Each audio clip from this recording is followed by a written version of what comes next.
On va continuer de parler de Les rendre. digitalisation, on va parler des hommes et puis on va parler maintenance avec, avec Renaud Jouin qui est responsable pôle maintenance chez Orano. Bonjour Renaud. Et Louis Ovette qui est CEO Bonjour. de Seatflow, une start-up que vous nous présenterez. Peut-être on peut commencer par ça. Asseyez-vous d'abord. Ouais. Vous nous présentez Seatflow maintenant ou on le fait tout à l'heure? Avec plaisir, quand vous voulez. Bonjour à tous. Louis Ovette, cofondateur et CEO de Seatflow. Quand j'étais enfant, je voulais construire des ponts. J'ai finalement fini par construire des centrales nucléaires. Personne n'est parfait. Mais c'est là-bas que j'ai découvert à la fois le problème et la solution de Seatflow. Le problème, c'est que sur des sites critiques, comme une centrale nucléaire, mais ou dans la défense et dans l'aéro, on passe encore beaucoup de temps sur le terrain pour faire de la maintenance ou des fabrications, des inspections, à gérer de la paperasse. Parfois, c'est jusqu'à 70% du temps projet passé sur de la paperasse. Et donc, on a créé Seatflow, la première solution qui permet de digitaliser la gestion d'opérations terrain sur des sites critiques, de la préparation dans les bureaux jusqu'à l'exécution sur nos chantiers. Et donc, nos clients font par exemple de la maintenance comme Orano DS ou tout autre. Et l'un de vos clients, c'est Orano notamment. C'est ça, ouais. Donc bonjour, Renaud, donc je suis chef de projet. Je travaille chez Orano, donc spécialiste dans le cycle du combustible. Je m'occupe de toute la maintenance sur le site nucléaire d'Orano sur la Hague. Voilà. Et du coup, on a utilisé la solution Seatflow pour digitaliser l'ensemble de nos processus de maintenance. On a intitulé cette table ronde révolutionner la maintenance des sites industriels critiques. Je voulais d'abord vous entendre sur ce mot, ou sur ce verbe plus exactement, révolutionner la maintenance. On entend aujourd'hui qu'elle est prédictive, préventive, même conditionnelle. Est-ce qu'il y a vraiment une révolution de la maintenance depuis quelques années? Révolution, oui, sur un site critique, parce qu'il faut remettre dans le contexte. Il y a des enjeux de vulnérabilité, de cybersécurité, de protection de la donnée. Donc c'est très difficile de faire interfacer une GMAO avec un outil comme Seatflow. Donc on a réussi à passer ce cap et ensuite on a transformé l'ensemble de nos processus de maintenance pour valoriser l'ensemble de la donnée terrain. Je peux faire un petit commentaire sur révolution. Effectivement, c'est un mot qui est fort et qui est important. Dans ce genre d'industrie, j'aime parler d'évolution parce qu'il y a quand même un truc qui est primordial à respecter, c'est que quand on transforme d'un point de vue digital, il faut en même temps respecter tous les processus qualité en vigueur aujourd'hui. Donc c'est pour ça qu'il faut réussir à faire basculer ces entreprises dans l'ère nouvelle. On ne peut pas rayer tout ce qui a été fait, il faut quand même s'appuyer sur ce qui a été fait. Justement, comment vous avez préparé alors cette évolution, cette transition, transition j'aime bien aussi. Comment ça se prépare aujourd'hui de votre côté, peut-être chez Seatflow et puis chez Orano, comment on prépare cette transition-là? Oui, bien sûr, c'est en fait une transformation digitale dans ce genre d'industrie, c'est vraiment un voyage en fait. Donc on commence quelque part, mais ça va durer pas mal de temps. Déjà, il faut avoir une ambition très forte sur le projet, de se dire que l'objectif, c'est que à terme, 100% de nos opérations terrain soient complètement digitalisées. C'est hyper important de donner un cap, puisque dans la transformation, il va y avoir plein de problèmes. Il va y avoir beaucoup de choses à régler et il faut surtout donner un cap fort pour les gens qui vont déployer pour pas qu'ils doutent pendant la transformation. Donc c'est un cap fort et derrière il faut commencer par des choses simples, commencer par des cas de maintenance qu'on maîtrise très bien, qui sont très répétables pour aller vite itérer, vite envoyer l'outil sur le terrain et avoir un retour d'expérience assez rapide. C'est aussi un changement des comportements. Le prédécesseur disait les hommes. Nous, on a mis au cœur de notre projet l'humain, en fait. C'est comment on change les comportements émotionnels des gens. On leur dit, aujourd'hui, vous allez arrêter le petit cahier de maintenance dans la poche et vous allez tout retranscrire sur le digital. Voilà. Donc, c'est comme ça qu'on l'a abordé chez Orano. Donc, on a demandé aux managers et aux équipes terrain de faire preuve d'adaptabilité. Et ensuite, tous nos modes opératoires qui a été structuré, on a cartographié l'ensemble de nos processus et on les a digitalisés dans Seatflow. Voilà. Et si je peux dire un peu le triangle magique de cette transfo, c'est le sens, le mot qui a été utilisé, ça vous plaît ce mot-là, sens? C'est ça, c'est donner du sens à tout ça. Le triangle magique, comme j'aime l'appeler, c'est les méthodes.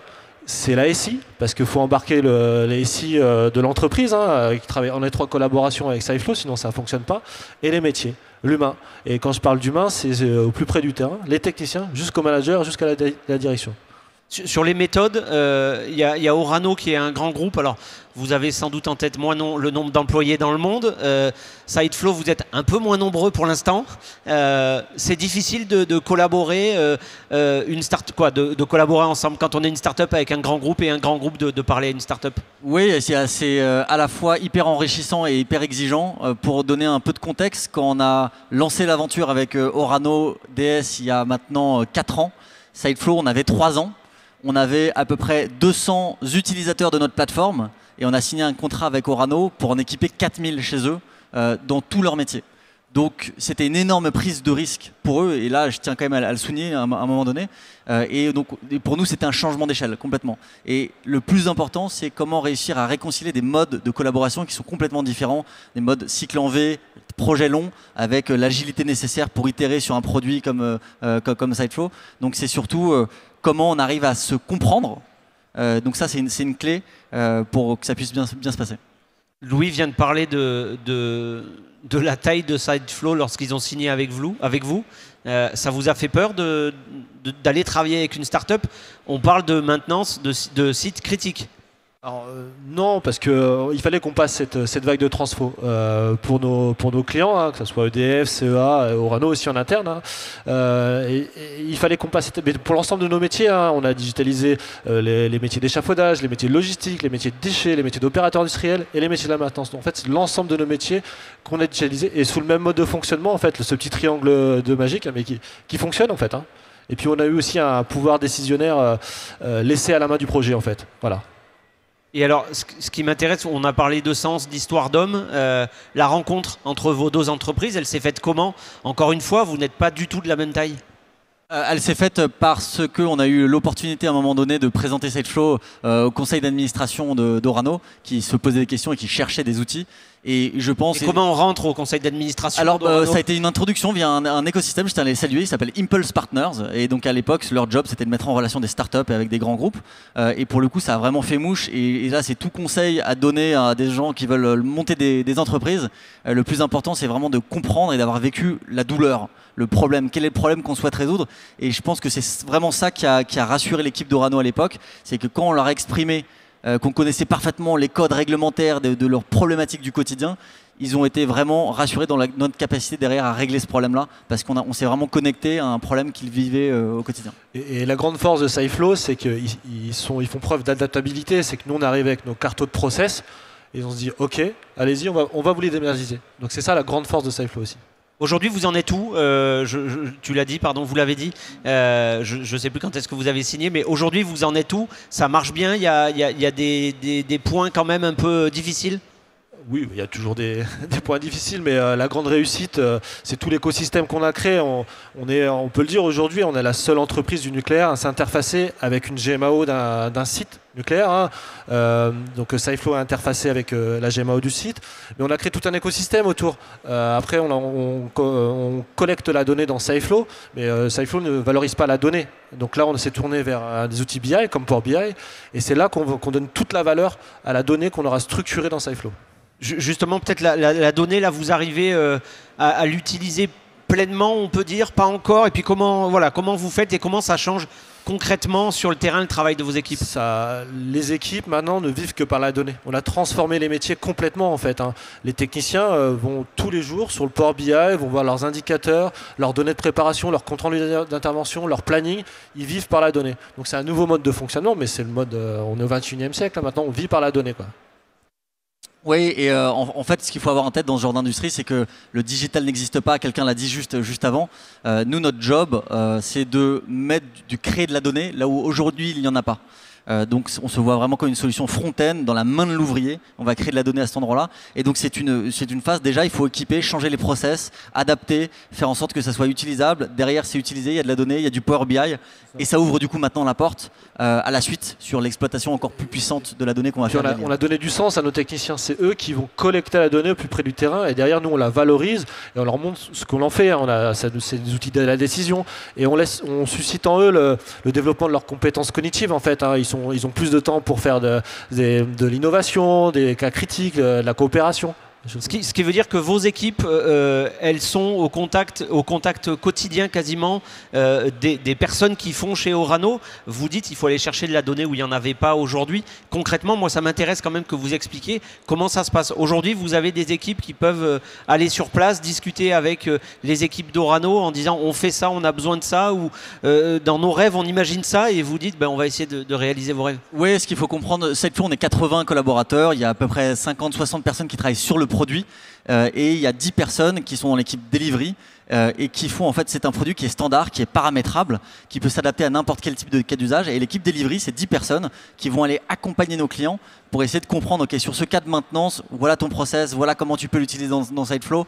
Donc c'est à l'initialisation du projet, allez, peut-être la première année, que cette équipe-là va passer beaucoup de temps avec nos clients pour les accompagner sur site, découvrir des nouveaux cas d'usage avec eux sur lesquels déployer, et ils vont les aider à basculer cas d'usage après cas d'usage dans l'outil. Donc c'est vraiment sur le terrain, je vais apprendre quoi, découvrir un métier. Certifications finalement. pour aller entrer sur des sites nucléaires, Céveso, etc. Parce que même les formations des ouvriers sur le terrain, on sait que les ouvriers, ils n'ont pas beaucoup de temps. Ils ont beaucoup de pression sur leurs interventions. Il ne faut pas foirer les déploiements sur site. Donc même dans les premières semaines, les premières activités, on est avec eux sur le chantier au cas où il y a un problème pour répondre à leurs questions.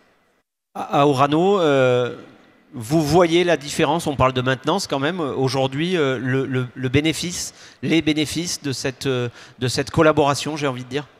Ah oui, là, comme je l'ai dit tout à l'heure, on a transformé complètement les métiers de la maintenance. Un technicien, on va lui demander de collecter de la donnée, d'utiliser cette donnée. Les métiers de la préparation ne sont plus du tout les mêmes. Les préparateurs, une fois que la préparation est rentrée dans SideFlow une année, sur une maintenance préventive par exemple, on rejoue le flow l'année suivante. C'est que de la vérification. Et tout ça, évidemment, ça produit de la performance. Voilà.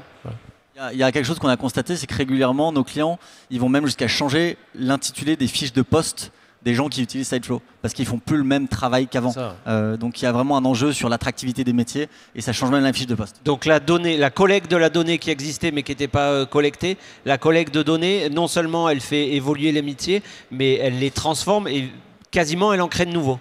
Il faut des nouvelles formations. Dans les nouvelles formations de techniciens de maintenance, il va falloir intégrer la capacité d'interagir avec ces outils, comprendre ce que c'est une donnée, comment la valoriser, etc. Et SideFlow, il y a aussi toute la partie mobilité terrain. On embarque les modes opératoires sur le terrain, on peut prendre des photos, on vient collecter au pied de machine. Voilà, ça embarque de la documentation technique. Il y a tout un champ technique autour de SideFlow.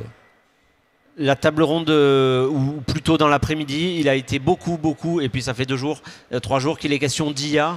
Évidemment, on peut dire que votre solution est IA ready. Et puis comment vous abordez ça? Il y a notamment, évidemment, vous me voyez arriver, la question de la sécurité pour les sites critiques. Alors la grande force qu'on a, c'est que déjà, cette vague de transfo digital, on l'a passée chez nous. Et avant de passer à l'IA, il faut passer cette vague de transfo. Tous ceux qui disent oui, on va aller sur l'IA, s'ils n'ont pas passé cette vague de transfo avec la donnée collectée, structurée et qui savent la manipuler, ils n'y arriveront pas. Aujourd'hui, nous, on a réussi à le faire. Donc, chez Orano, on se pose la question, est-ce qu'on va créer notre propre LLM ou on va travailler avec SideFlow sur le développement, tout ça. Donc ça, c'est des questions qu'on se pose aujourd'hui. Mais la force qu'on a, c'est que toute la donnée maintenance, on la possède. Voilà, pour entraîner un LLM, il faut cette donnée. Aujourd'hui, on l'a parce qu'on l'a structurée grâce au digital. Exactement, il y a un point, nous, pour attaquer ce genre d'industrie sensible, évidemment d'un point de vue socle technologique. SideFlow, c'est un SaaS, mais c'est pas un SaaS comme les autres, c'est-à-dire qu'on peut déployer du SaaS dédié par client, on peut déployer sur n'importe quel cloud provider, et chaque client a ses instances qui sont complètement uniques, donc c'est-à-dire qu'elles sont complètement étanches, et c'est leurs données qu'on gère pour eux, mais c'est leurs données complètement. Et évidemment, vous confirmez ce que disait Renaud. Il ne faut pas essayer d'aller sur l'IA, alors là sur le cas spécifique de la maintenance, sans avoir au préalable tout ce travail de structuration de la donnée, quelle donnée, à quel moment. Oui, bien sûr, encore une fois, c'est un voyage. Quelqu'un à la table ronde juste avant le disait. Déjà, avant de parler de digital, il faut parler de process, de qu'est-ce qu'on veut faire, c'est quoi l'objectif. Derrière, on met du digital dans la main, ça crée de la donnée, on la valorise, on essaie de comprendre ce qu'elle peut apporter. Et c'est qu'ensuite que ça a du sens de venir calquer de l'IA, parce que sinon, on perd tout le sens et on a un problème avec l'intégrité de la donnée aussi. Donc c'est vraiment ainsi qu'il faut respecter toutes ces étapes-là. Et dans ce genre d'industrie, on n'est pas à l'ère de brancher de l'IA tout de suite. Il y a un chemin qui est encore assez long pour certaines d'entre elles avant d'arriver à ce moment-là. Et de toute façon, c'est aussi un cycle où pendant lesquels les IA en elles-mêmes vont maturer. Il reste 25 secondes. Ce process-là autour de la donnée et puis sur l'IA, évidemment, ce n'est pas réservé aux grands groupes. Vous encouragez, j'imagine, PME, start-up industrielles, à débuter ou à se lancer dans cette collecte de données pour demain que l'IA soit un véritable outil? Oui, bien sûr, il faut se poser les bonnes questions, il ne faut pas se jeter à corps perdu. Même moi, j'entends aujourd'hui beaucoup dans les écosystèmes que demain, même les logiciels seront automatiquement générés par de l'intelligence artificielle, etc. Ça, pour moi, il faut faire très très attention, parce que si on fait ça, on perd notre esprit critique pour essayer de bien comprendre comment sont structurées les données. Il ne faut pas que les développeurs se jettent à corps perdu là-dedans. Il faut vraiment que l'intelligence artificielle soit un assistant et pas un substitut à l'intelligence. Gardons nos compétences cognitives. Ben, c'est le mot de la fin. Merci beaucoup Renaud, merci beaucoup Louis pour être venu sur la scène de Global Industries. On peut vous applaudir. Merci à vous.